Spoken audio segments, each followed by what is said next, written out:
Hi, I'm back with the long-awaited launch of Anansi Goes to Hospital, Book 2, Anansi's life-changing news.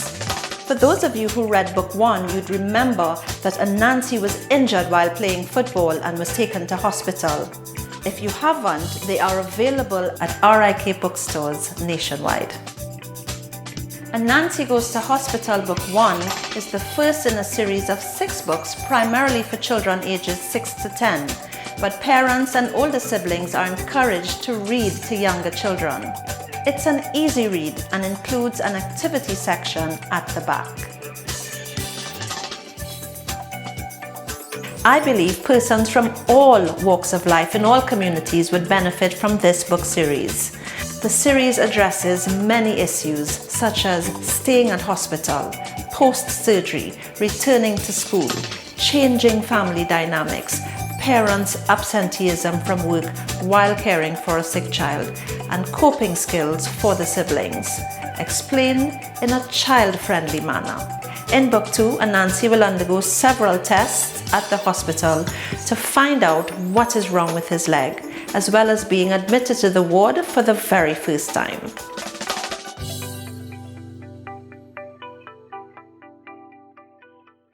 At the hospital, Anansi's parents waited anxiously while Anansi watched his favorite show on a small television in the room. Just then, the door opened and an orderly came bustling in, pushing a wheelchair. He was quite big. Anansi was startled, but when he saw the huge smile on the orderly's face, he relaxed. "Let's go for a ride, young man," he said. Anansi's parents jumped to their feet simultaneously.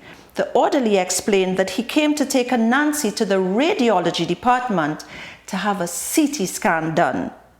Anansi's parents didn't quite understand what he meant, but he told them someone would be there to explain the process. "I'm just the transportation," he said with a broad smile. Anansi was actually excited. He climbed on the wheelchair and was laughing out loud as the orderly started making car sounds as he maneuvered the wheelchair around anyone in his way. Vroom, vroom, peep, peep, peep, vroom, all the way down the corridor. Anansi's parents were having a hard time keeping up, but hearing his laughter in the distance was reassuring. Screech! The orderly came to a stop in front of a door marked radiation. The images for Book 2 are provided by a young, brilliant, upcoming illustrator. Hello, my name is Shakila Powder. I'm an artist and a cancer survivor.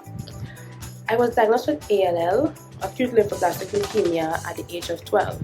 And after having a relapse, I received a stem cell transplant back in 2016. To this day, I am 22 years old and I'm doing well so far. During my treatment, I discovered my love and talent for art, and I used it as a form of therapy, a way to keep my mind and hands occupied while going through a difficult time.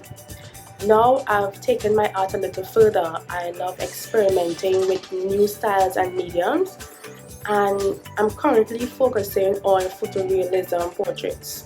My goal is to become a professional artist and widen my range of art skills that apply to more than just paper and canvas. When I first got the call from Auntie Siobhan to be a part of this project, I was honored and excited.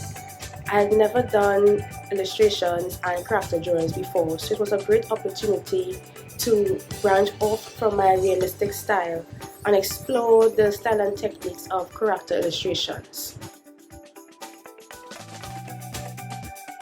For my method of these illustrations, I digitally sketch rough outlines of the layout images I was given and then transfer them on paper.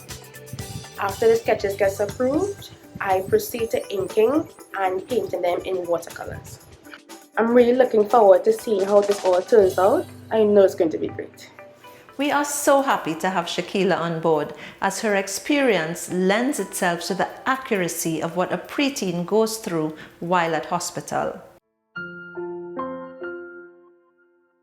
As you can imagine, Anansi's parents were very worried, not knowing what was wrong with their son. As they sat nervously awaiting the arrival of the consultant, Dr. Vidya, the only sound to be heard was the tick-tock, tick-tock, tick-tock of the large clock on the wall. The song made Anansi think of the countdown timer they used when he was playing his football games. He thought about his friends and wondered what they would be doing without him. Just then, Dr. Vidya entered the room with a file in her hand. She was very kind and soft-spoken. However, she didn't have good news for the family. Find out what happens by purchasing Anansi Goes to Hospital Book 2, available in July at RIK bookstores nationwide. Let me say a heartfelt thank you to everyone who has purchased Book 1 and to those of you who are following Chevrites on Instagram and Facebook. Your prayer and encouragement go a long way. Until next time, be blessed, stay safe.